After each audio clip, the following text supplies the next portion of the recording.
پاکستان میں فوج کا سیاست میں عمل دخل سب سے زیادہ آ رہا ہے. 3 بڑے اور چوتھے چیف جسٹس. مولانا صاحب سمجھتے ہیں کہ حکومت نہیں ہے, جعلی مینڈیٹ پر آئی. فارم 47 کی حکومت. ہرنی جو ہے وہ تو شکاریوں کے درمیان. سندھی کا ایک گانا ہے, ایڑا دی ہے مجھا مولا تو کھا منہ گریا. وہ کہہ رہے ہیں ہم نے تو یہ دن دعاؤں میں مانگ کر لیے تھے. السلام علیکم, میں امداد عمرو. 3 بڑوں کے فیصلوں کے اثرات آنا شروع ہو گئے ہیں, مگر سوال یہ ہے کہ کیا ان فیصلوں کے نتیجے میں عمران خان صاحب زیرو ہو گئے, عمران خان صاحب کو چاروں شانے چت کر لیا گیا ہے, یا پھر عمران خان صاحب دوبارہ سر اٹھائیں گے اور جو فیصلوں کے اثرات ہیں ان کو زائل کرنے میں کامیاب ہو جائیں گے. 3 بڑے, سب کو پتہ ہے کہ پاکستان میں 3 بڑے کون ہوتے ہیں اور وہ کتنے طاقتور ہوتے ہیں. اگر یہ ایک ساتھ ہوں تو ماضی میں ان 3 بڑوں میں ہمیشہ اختلافات رہے ہیں. ایک بڑا دوسری سائڈ پہ کھڑا ہوتا ہے ہمیشہ, اور پھر ایک اور بڑا, چوتھا بڑا جو ہے وہ کسی نہ کسی شکل میں اپنے آپ کو اسٹیک ہولڈر سمجھنے بھی لگتا ہے اور پھر اس کے مطابق فیصلے بھی کرنے لگتا ہے. وہ تو ہوتا ہے چیف جسٹس. لیکن باقی جو 3 بڑے ہیں جس کو ٹرائکا کہا جاتا ہے, اس میں صدر مملکت, وزیر اعظم اور آرمی چیف. اصولاً اور آئینی اور قانونی طور پر آرمی چیف کا شمار بڑوں میں نہیں ہوتا. آرمی چیف ماتحت ہوتے ہیں وزیر اعظم کے, وزیر اعظم کے ماتحت وزیر دفاع کے ماتحت سیکریٹری دفاع کے. لیکن ظاہر ہے پاکستان میں فوج کا سیاست میں عمل دخل سب سے زیادہ آ رہا ہے, اور سب سے زیادہ یہ سمجھا جاتا ہے کہ جو فوج ہے وہ اپنے من مانے فیصلے کرتی ہے. لیکن میں اس کو اسی طرح جو ہے نا 100% اس بات کو کبھی بھی تسلیم کرنے کو تیار نہیں ہوں, کیونکہ عموماً فوج کوئی منصوبہ بناتی ہے اور سیاستدان جو حکمت عملی بناتے ہیں تو سیاستدان فوج کو یا فوج کے منصوبوں کو ناکام بنا دیتے ہیں. پاکستان کی تاریخ ہے اس میں اتنا ضرور ہے کہ فوج کہیں نہ کہیں اپنا پروجیکٹ لانچ کرنے میں کامیاب بھی ہو جاتی ہے. عمران خان کا پروجیکٹ تھا, میاں نواز شریف صاحب تھے, لیکن پھر وہ جس طرح چلانا چاہتی اس طرح چلتا نہیں ہے. پھر نواز شریف صاحب بھی باغی ہو جاتے ہیں, پھر عمران خان صاحب بھی جو ہیں وہ ایک وقت پر آنکھیں دکھانے لگ جاتے ہیں. لیکن ابھی صورتحال ذرا ڈیفرنٹ ہے, ابھی معاملہ مختلف ہے. اس بار یہ ہے کہ آرمی چیف جو ہیں وہ سب سے زیادہ سمجھتے ہیں کہ پاکستان میں معاشی استحکام آنا چاہیے. معاشی استحکام کے لیے ضروری ہے کہ ملک میں سیاسی استحکام ہو. تو جب وہ سیاسی استحکام چاہتے ہیں تو سیاسی استحکام کے لیے ان کو سیاستدانوں کے جو حکمت عملیاں ہیں ان کو سپورٹ کرنا پڑے گی. ایک صفحہ نہیں, ایک صفحے والی کہانی جو ہے وہ مطلب ایک یوں کہہ لیں کہ فراڈ ہی تھا. ایک صفحہ نہیں ہوتا. پالیسی سازی, حکمت عملی وہ تو سیاستدان بناتے ہیں, اور پھر اس کے اوپر عمل درآمد کرنے والے مختلف ادارے ہوتے ہیں. فرض کر لو نیشنل الیکشن پلان تھا, نیشنل الیکشن پلان بنایا سیاستدانوں نے, پارلیمنٹ نے. اس سے پہلے پیپلز پارٹی کے دور میں ملاکنڈ آپریشن کا آغاز ہوا تھا, وہ پارلیمنٹ نے بنایا تھا, سیاستدانوں نے بنایا تھا. APCs ہوئی ان دونوں ایشوز پر, اور پھر اس پر عمل درآمد کرنا تھا فوج نے. ایک حد تک فوج نے عمل کیا تھا, اور بقول عباس اطہر جو سابق DGISPR رہے ہیں ان کے کہ جی ایک وزیرستان میں تو آپریشن ہو گیا تھا, شمالی میں میرا خیال ہے, تو جنوبی میں جو ہے وہ کیانی صاحب نے آپریشن کرنے سے انکار کر دیا تھا پیپلز پارٹی کے دور میں. پھر جب سانحہ APS ہوتا ہے, پھر نیشنل الیکشن پلان بنتا ہے تو اس پر مینو عمل نہیں ہوتا. پھر جنرل فیض حمید صاحب جو ہیں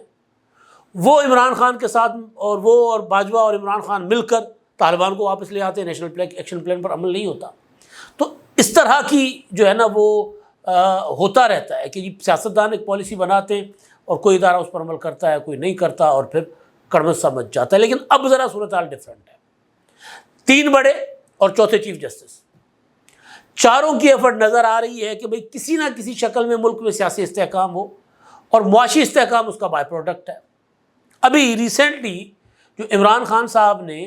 یہ جو آخری حملہ ستمبر اور اکتوبر میں نہ کھیڑاں گے نہ کھیڑن دیں گے, وہ ناکام ہو گیا. اور اس کے بعد عمران خان صاحب کی ملاقاتوں پر پابندی ہے, اور 30 ستمبر کے بعد صورتحال اتنی تبدیل ہو گئی ہے کہ جو عدالتیں شام کو بھی کھلا کرتی تھی, رات کو بھی کھلا کرتی تھیں, وہ عمران خان کی ملاقات نہیں کھلوا پا رہی ہے, نہیں کھول رہی. ملاقات کی اجازت نہیں مل رہی عمران خان صاحب سے. فیصلہ کیا گیا کہ 18 اکتوبر تک ملاقات نہیں ہوگی, اور سب کو پتہ ہے کہ یہ ملاقات اس لیے ملاقاتوں پر پابندی ہے، نہ وکیل ملیں گے، نہ فیملی ملے گی، فیملی تو بیچاری 2 بہنیں بھی گرفتار ہو گئی ہیں، نہ پارٹی لیڈر ملیں گے، کور کمیٹی کی میٹنگیں ہوا کرتی تھی وہ بھی بند ہو گئی، وہ ملاقاتیں بھی نہیں ہو رہی، اور پھر عدالتوں میں جو سماعت ہوتی تھی اڈیالہ جیل میں وہ بھی نہیں ہو رہی، وہ بھی کہ جی نہیں کوئی سیکورٹی ایشوز ہیں ملاقات ہوگی نہیں۔ سب کو پتہ ہے کہ اس کے پیچھے SCO کا کامیاب انعقاد ہے۔ اس سے پہلے جو سعودی وفد جو کل آ رہا ہے، اور وہ جو کوئی $2 ارب کے معاہدے ہونے ہیں، امکان ہے کہ $2 ارب کی سرمایہ کاری کے معاہدے ہوں گے، سعودی سرمایہ کاروں کا وفد آ رہا ہے، اس کے پیچھے یہ تھا سارا کچھ۔ اب میں آپ کو خبر دینے جا رہا ہوں، ایک تو نا آصف زرداری نے جب فلسطین پر APC بلوائی ایوان صدر میں، جو کہ جن کا کریڈٹ ہے ان کو دینا چاہیے، ان کے لیے ایفرٹ کی تھی حافظ نعیم الرحمان صاحب جماعت اسلامی، اور پھر بلاول بھٹو زرداری اور وزیر اعظم صاحب کے پاس گئے اور یہ طے ہوا کہ ایوان صدر میں ہوگی اور صدر صاحب میزبان بنے۔ وہاں پر ملاقات ہوئی، آصف زرداری صاحب، نواز شریف صاحب، وزیر اعظم شہباز شریف صاحب، مولانا فضل الرحمان صاحب، بلاول بھٹو زرداری اور ڈپٹی وزیر اعظم اسحاق ڈار صاحب نے۔ وہاں پر بھی ملک میں سیاسی اور معاشی استحکام کے اوپر بات ہوئی۔ وہاں پر بھی یہ ہوا کہ شنگھائی تعاون تنظیم کو ہمیں کامیابی سے منعقد ہونے دینا ہے۔ آپ نے اپنے سیاسی اختلافات اپنی جگہ، مولانا صاحب سمجھتے ہیں کہ حکومت نہیں ہے، جعلی مینڈیٹ پر آئی ہوئی ہے، فارم 47 کی حکومت ہے، لیکن جب معاملہ آیا SCO کا تو مولانا صاحب نے کہا نہیں یہ ہونے دیں۔ جب سعودی جو سرمایہ کاروں کا وفد آ رہا ہے جو 11 اکتوبر تک اپنا یہاں پر جو ہے وہ معاہدے کرے گا مختلف، وہ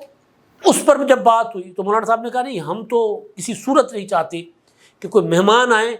اور یہاں سے کوئی مزہ کرکرا ہو جائے، کہ وہ مطلب وہ روٹی میں کنکر اور ریت پڑ جاتے ہیں نا، مزہ خراب ہو جاتا ہے، اس طرح کا مزہ نہ ہو، مزہ کرکرا جس کو کہتے ہیں وہ نہ ہو، رنگ میں بھنگ نہ پڑ جائے۔ مولانا صاحب نے بھی کہا کہ نہیں یہ ہمیں ہونے دینا چاہیے، یعنی ہم سیاسی استحکام چاہتے ہیں تاکہ بیرونی سرمایہ کاری آئے، تاکہ چاہتے ہیں کہ دنیا کا ایک بڑا فورم جو ہے شنگھائی تعاون تنظیم، جس میں روس بھی ہے، انڈیا بھی ہے، اور انڈیا کے وزیر خارجہ بھی آ رہے ہیں، وہ پاکستان میں ہو، اور اس میں جو ایک فریق، یا فریق تو نہیں لیکن ایک پارٹی، وہ اس میں جو افراتفری اور انتشار پیدا کرنا چاہ رہی تھی، تو اس کے حوالے سے جو قریب اس کے اتحادی تھے مولانا فضل الرحمان صاحب، انہوں نے کہا نہیں اس معاملے میں ان کے بالکل بھی ساتھ نہیں ہوں۔ تو اس کے لیے پھر وہاں پر ایک سخت پیغام، عمران شفقت صاحب کی خبر ہے کہ بڑا لوڈڈ پیغام بھیجا گیا کہ نہیں یہ 2014 نہیں ہے۔ 2014 میں کیا ہوا تھا جو میں نے آغاز کیا نا، کہ پہلے تو ایک بڑا جو ہے وہ دوسری سائڈ میں چل رہا ہوتا تھا، کبھی کیانی کی شکل میں، کبھی رائل شریف کی شکل میں، کبھی باجوہ کی شکل میں، کبھی اسلم بیگ کی شکل میں، وہ کسی اور طرف چل پڑا ہوتا تھا۔ پھر کبھی صدر اسحاق خان کی شکل میں ایک بڑا جمہوری حکومت کے خلاف سازشیں کر رہا ہوتا تھا، کبھی بینظیر بھٹو جن کو میرا فاروق بھائی کہتی تھی، وہ فاروق بھائی جو ہے لغاری صاحب، کبھی وہ غداری بیٹھ کے کر رہا ہوتا تھا جمہوریت کے ساتھ، اور وہ پھر 2 بڑے ایک طرف ہوتے تھے۔ ایک تصویر بڑی وائرل رہی ہے، محترمہ بینظیر بھٹو شہید کھڑی ہیں اور پھر آرمی چیف اور صدر کا لب و لہجہ جو باڈی لینگویج ہے وہ یوں ہے کہ جیسے مطلب ایک ہرنی جو ہے وہ تو شکاریوں کے درمیان، جمہوریت کے شکاری جو ہے ان کے درمیان پھنسی ہوئی ہے، یہ تک اس ملک میں ہوا ہے۔ لیکن اب کچھ اور ہو رہا ہے۔ 2014 کے دھرنے دینے کے لیے جو لاؤ لشکر دے کر عمران خان صاحب کو اسلام آباد میں لے کر آئے تھے، آج وہ کہتے ہیں نہیں، وہ سے مراد یہ ہے کہ وہ والے بڑے یعنی آرمی چیف، وہ لوڈڈ پیغام بھیج رہے ہیں، وہ کہتے ہیں نہیں یہ نہیں ہونے دیں گے۔ بڑی مشکلوں سے، سندھی کا ایک گانا ہے وہ صحرا جس کو کہتے ہیں جو شادی بیاہ پہ، ایڑا دی ہے مجھا مولا تو کھا منہ گریا، وہ کہہ رہے ہیں ہم نے تو یہ دن دعاؤں میں مانگ کر لیے تھے کہ یار کوئی پاکستان میں انٹرنیشنل ایکٹیویٹی شروع ہو، نہ یہاں کرکٹ ہوتی ہے ڈھنگ سے، نہ یہاں کوئی اور چیز ہوتی ہے، نہ سرمایہ کار آتا ہے، جو سرمایہ کار آتا ہے اس کو یہ ڈرانا شروع کر دیتے ہیں، IMF کو خط لکھنا شروع کر دیتے ہیں، امریکہ کو خط لکھنا شروع کر دیتے ہیں، سیاسی استحکام کے پیچھے پڑے ہوئے ہیں، تو یہ نہیں ہونے دیں گے۔ یعنی ایک طرف وہ 3 سیاستدان بیٹھے بڑے، 2 پارٹیاں تھیں، 3 پارٹیاں تھیں نا، تینوں پارٹیوں کے بڑے بیٹھے، اور ایک طرف صدر، وزیر اعظم، آرمی چیف، یہ سارے کے سارے اس نقطے پر کٹھے ہیں کہ نہیں، ہم نے ایسا کچھ نہیں ہونے دینا، ہم نے جو استحکام آ رہا ہے اس کو چلنے دینا ہے، جو سرمایہ کاری آ رہی ہے وہ آنے دینی ہے، اس کی راہ میں رکاوٹ ڈالنے والے کے ساتھ ہاتھ نہیں ملائیں گے۔ مولانا فضل الرحمان صاحب کا لب و لہجہ گزشتہ 10-15 دن سے کیوں بدلا ہوا ہے؟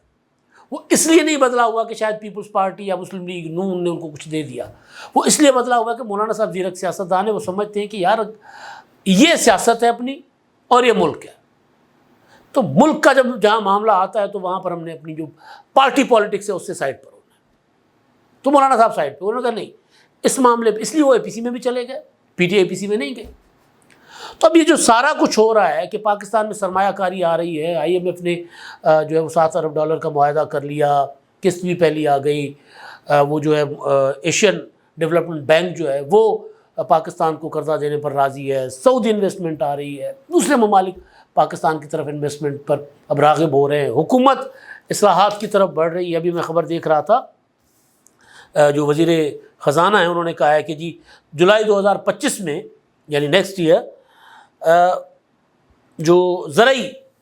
آمدن پر ٹیکس لگایا جائے گا، وہ جو تھی نا کہ این ایف سی کی شکل ذرا تھوڑا سا اس میں فرق کیا جائے، اس میں مزید بہتری لائی جائے گی، تو زرعی آمدن پر ٹیکس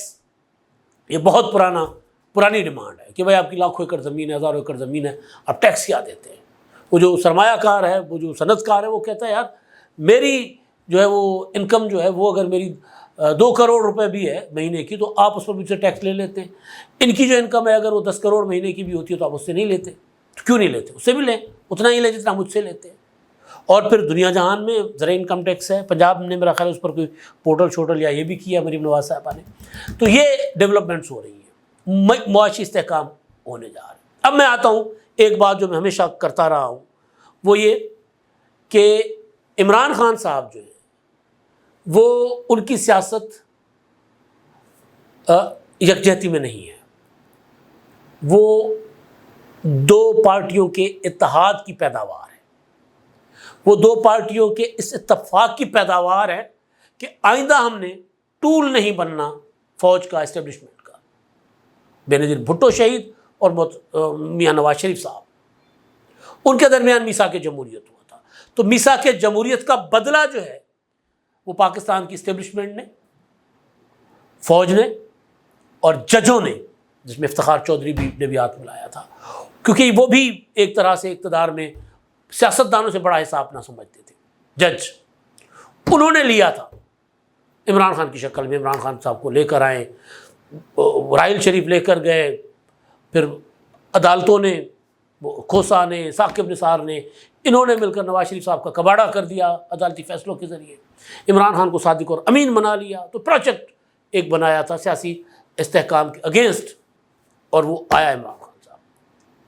اب وہ عمران خان صاحب کو سہولتیں نہیں ہیں، اب سیاسی استحکام آئیڈیل نہ صحیح لیکن اتنا ضرور ہے کہ حکومت کو کوئی خطرہ نہیں ہے۔ عمران خان صاحب ضرور ڈرا رہے ہیں کہ اکتوبر میں منصور علی شاہ صاحب آئیں گے، 25 اکتوبر کو، ابھی کچھ دن بعد تو حکومت ختم ہو جائے گی، وہ ذرا تھوڑا سا معاملہ وہاں ڈاواں ڈول ضرور ہے، لیکن اگین کہ وہ جو ایک بڑا جو فوج کے اپنا عدالت کے ساتھ مل کے سازشیں کرتا تھا، وہ کہہ رہا ہے کہ اب کے نہیں، اب کے حکومت کو کسی عدالتی آرڈر کے ذریعے نہیں جانا۔ اب اگر منصور علی شاہ صاحب آ بھی جاتے اور وہ یہ فیصلہ بھی کرتے ہیں کہ بھئی 8 فروری کا الیکشن فراڈ تھا، جعلی تھا، اس فیصلے پر عمل نہیں ہوگا۔ اگر وہ کہتے ہیں کہ نہیں وزیر اعظم عمران خان ہے، مخصوص سیٹوں کا ایسا فیصلہ آیا، اس فیصلے پر عمل نہیں ہوگا۔ یعنی جس طرح افتخار چودھری نے گیلانی صاحب کو نکال دیا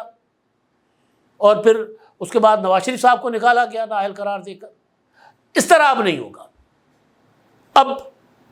سسٹم چلتا رہے گا، 5 سال تک چلے گا۔ وہ جو میں آپ کو گزارش کرتا رہا ہوں ہمیشہ،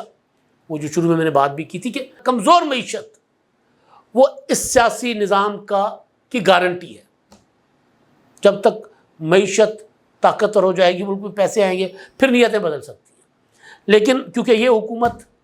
تگودو کر رہی ہے، آئی ایم ایف سے پیسے لے لیے، بیرونی سرمایہ کاری کی طرف کوشش کر رہی ہے کہ سعودی سے پیسہ آ جائے، چائنا سے آ جائے، سی پیک 2 شروع ہو جائے، بلین آف ڈالرز کی پاکستان میں انویسٹمنٹ ہونا شروع ہو جائے، مہنگائی کچھ کم ہوئی ہے، مزید کم ہو، تو سب سے بڑا جو اسٹیک ہولڈر ہے پاکستان میں معیشت میں،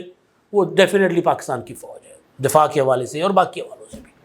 تو ان کے بارے میں کمزور معیشت نہیں ہے، میرے اور آپ کی ہو سکتی ہے، ان کے بارے میں نہیں ہے. تو لہٰذا عمران خان صاحب جنہوں نے یہ آخری حملہ کیا اکتوبر میں، ناکام ہو گیا، اب ان کو کوئی اور حملہ کرنے نہیں دیا جائے گا. یہ فیصلہ ہے 3 بڑوں کا، چاہے وہ سیاسی بڑے ہوں، چاہے وہ دوسری طرف کے بڑے ہوں، یعنی جو ریاستی بڑے ہوں. یہ فیصلہ ہے ان کا کہ یہ نہیں ہونے دیں گے. تو جب یہ نہیں ہونے دیں گے تو پھر میل ملاقاتیں عمران خان صاحب کی جو بند ہیں، میرا سوال یہ ہے کہ کیا وہ 18 اکتوبر کے بعد بھی کھلیں گی، یا صورتحال کچھ اور بنے گی، یا عمران خان صاحب جو ہیں وہ ادھر چلے جائیں گے کسی اور کے پاس. پتہ چل جائے گا. اب تک کے لیے اتنا ہی. اللہ حافظ.